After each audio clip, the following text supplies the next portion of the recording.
হসপিটালে নিয়ে আসলাম, আমার বাচ্চার দেখাতাম, তো বাচ্চার নামটা লিখতেছে, তারপরে আমি ভাবছি যে আমার বউরও দেখাই দেবো, বউরও একটু ব্লিডিং হইতেছে, তখন গেছি লেখানোর লিগা।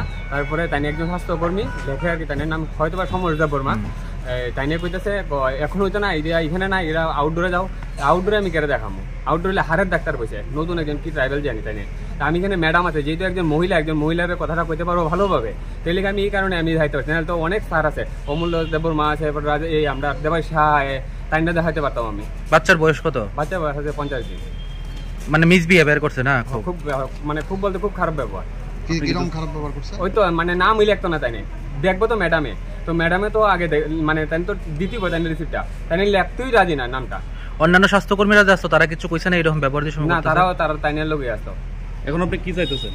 আমি চাইতেছি যাতে এমন ব্যবহারটা যাতে অন্য কেউ যাতে না পায়, যাতে যেহেতু একটা ইমার্জেন্সি প্রত্যেকটা লোকে যেন বাচ্চার নাম লিখে দিতে, আমি বাচ্চার নাম লিখে কোনো মা লোক লোক লেখছেন না, আপনি কিছু বলুন ভাই। আপনি কিছু কোশ্চেন আমারে ভিডিও কোশ্চেন